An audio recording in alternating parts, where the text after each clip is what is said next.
a LARP designer and lecturer, and one of the founding members of the LARP collective Chaos League, Alessandro Giovannucci. Welcome.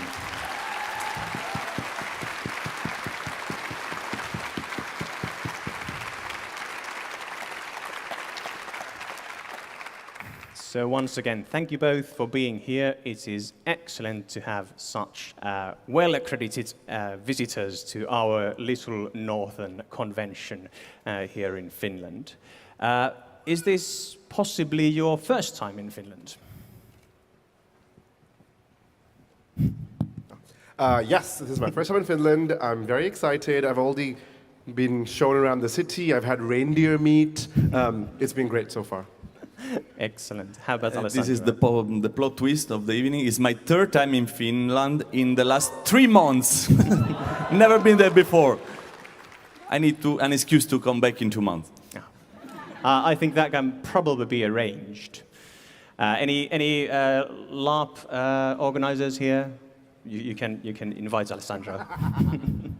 And Alessandro, could you talk a bit more about the Chaos League that you are the founding member of, if I remember correctly? Yes, we found that with a bunch of friends of mine.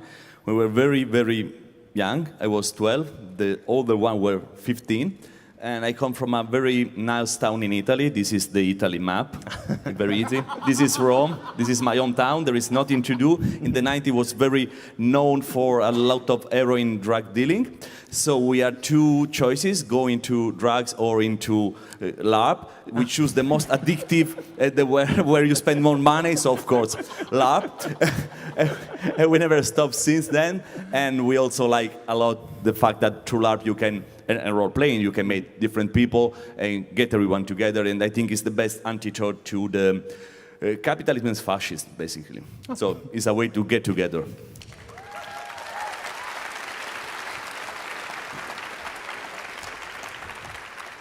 And if I understand correctly, you've actually organized a LARP in the Sahara Desert. Is that true?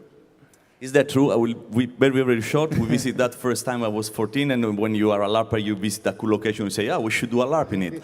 So we were with some friend, and we were using some things you don't have to use to get inspired, let's say. And we say, oh, we should do that. And they say, people traveling abroad for a LARP, it will never happen. So we wait. And one day we say, well, let's just do it. And we say, if we have 50 people, we can run the game. We have 1,000 in the first hour, so I say, okay, we should do it. And we did it. And it is once again amazing to travel, to discover other culture through LARP. Both of you are really excited and I think feel gaming and LARPing and RPGs are important. Could you maybe, as a last kind of note, give some insights about what you think we can achieve with LARPing on RPG games? Maybe Alessandro, you could start. Okay. Since I want to send the professor like before, but he needs a moment. So first of all, I think we can achieve unity, which kind of utopia. But I think game is the most fancy and easy and pleasant getaway for utopia. I was walking before and see all the people queuing. Somebody is dressed up, somebody is like here for a board game or tabletop or RPGs or LARP or whatever. And I think this is so important in those times to get together. It is something that games really can give you.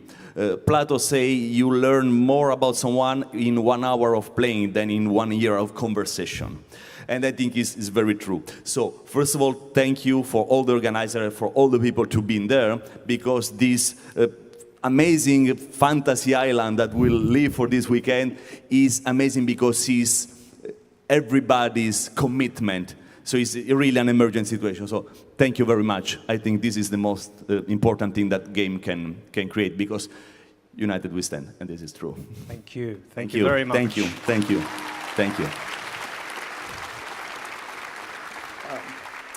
So thank you very much. With those notes, I'm going to let you leave and go on your merry way and enjoy our wonderful, weird little northern convention.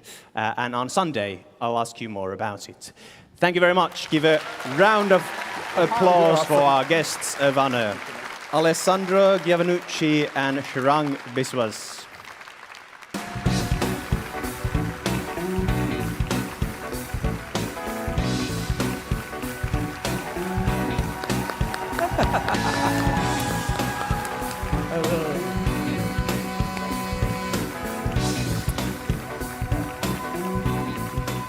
Have a seat.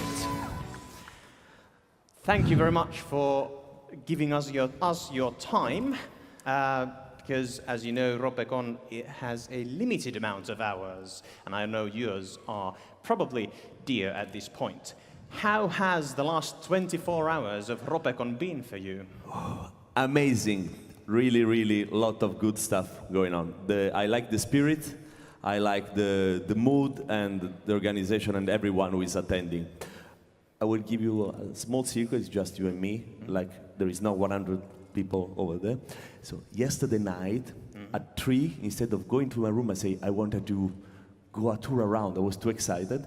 So I went to the hall. There were people playing cards at 3. I tried to not be cringe, because you are going around and looking at people playing, and there is not that much people, and I try to not be seen, which makes me from cringe to creepy. You know, that creepy guy looking at you playing at the card. I think I'll sit down now. So I needed this to look at that before going to bed. So because the excitement was too high. Okay, and how was the audience at your events that you held? Dreamy. Just okay. Dreamy. Not very good. No, they were incredible. They were so nice. They make me think that I did good joke. For example, they laugh at the good timing. I think there was someone from the organization helping them. No, Yeah, but they helped me as well. okay, no, but was a lot of people and very interesting question also. Right, excellent. So let's move on to Chaos League and some of the projects that you've done with that organization. Your organization? Let's call that organization. Sure. We prefer squatter collective, but organization is okay. Collective, I like collective, yes. So we have a few photos that we'd like you to kind of explain, please. Okay. So let's put the first one up. You can move around to see it better if you wish. Ah, okay. This is what you do with your friend at midnight. You do a ritual. You know, otherwise, what's the point? No, this was from Miskatonic University, which is a Cthulhu Mythos-based lab that ran it 7 times next year in Poland. They will run twice next summer in Philadelphia. Is about the Miskatonic University, so basically player will take the role of professor or students of the Miskatonic University and experience campus life and also Eldritch Horror. That's campus life? That campus life if you attend Miskatonic University instead of a normal university. And there were societies, so yes, this was a moment. But I really like to say that this was not a moment created by the organizer. We were in the organizer room, and it seems like a quiet moment, so we had a very quick meeting to check up stuff. And then it was too quiet. And when we went outside, there were no one, and in the classroom there were no one everywhere, and there were like 120 people. Where are those people? They were in the other backyard doing a self-organized ritual with all the players together. We were not aware. We're okay, and then we just joined them because, come on. Because if you see a ritual, what can you do other than don't join want to be in? That guy who's not part of the ritual. Thank you. Let's put up the next picture then and take a look at that. So how about that then? Okay, this is another lab that we organized in 2020, and then we ran it again 23, and we will run it 3 times this year and 3 times again in October, which is not a green screen picture. This is the actual Sahara Desert south of Tunisia, where we organized this lab that is called Sahara Expedition.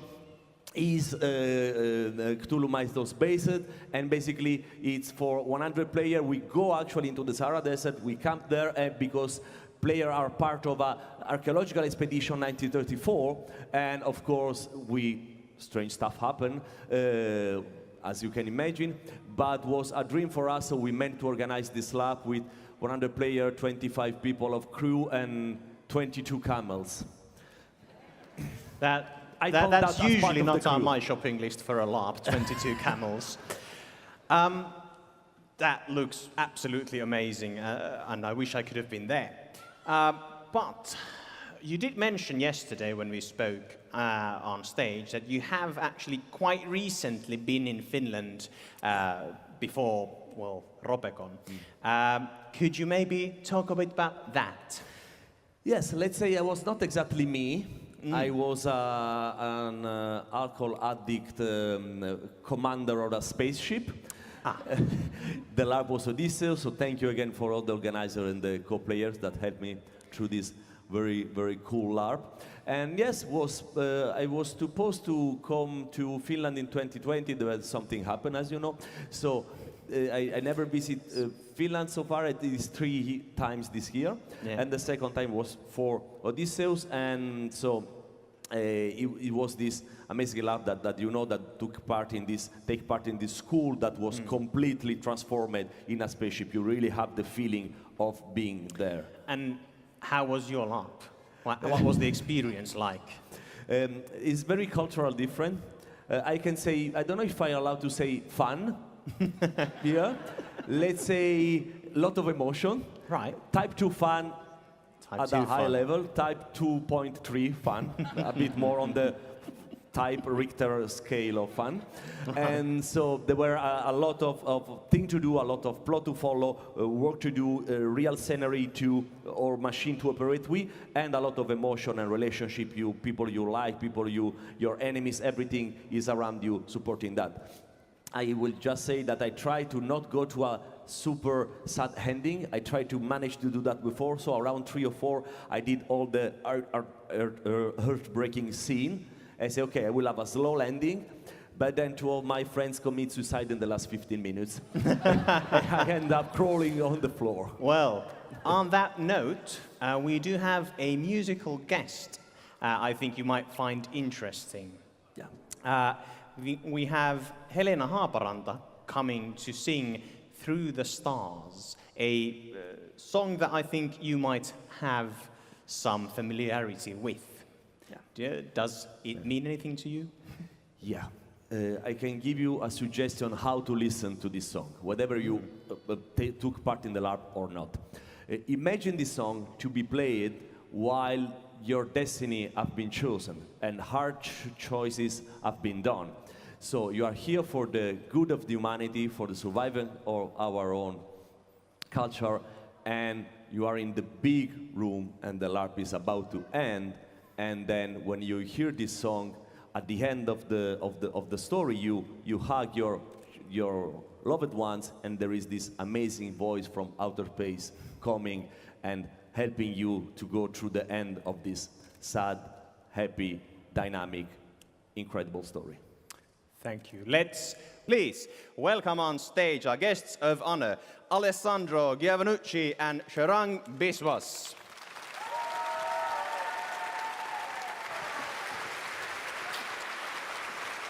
Thank you. Welcome back, guys. How was your Ropecon? Okay. My Ropecon was amazing. I had a blast. Thank you very much to all of you. I danced historical dance. I did porno polka. Did any kind of strange game. Yes, my head is still spinning. And then all the faces. What you have here is really a national treasure. So thank you very much. Keep it.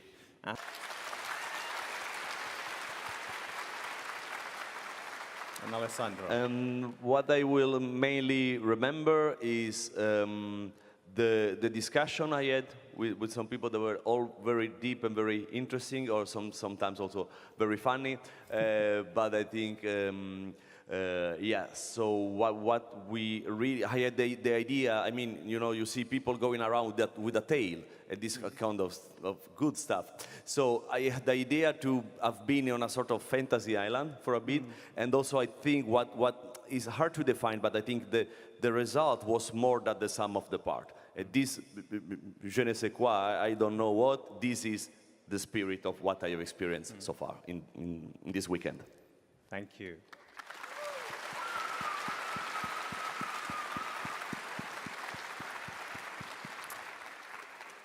Final question, perhaps. At least I'm personally always really interested in how this small little northern convention is different. I think you went through a lot of that already, but could you give one more kind of, in a nutshell, how is Ropecon different than other conventions you've been to? So this is something I didn't actually experience because as guest of honor, I got into the games before anyone else did, sorry. But one of the organizers, Jukka, was telling me about this like democratic process of signing up for the games, which I think is really cool because I've been to convention in the US where you have to like go at 8 in the morning and scramble to make sure you get into a role-playing game or all of them will fill up, and that's not pleasant. So even just a simple thing of like the organization and how the guest experience happens, I think is really unusual and cool and something worth stealing. Thank you.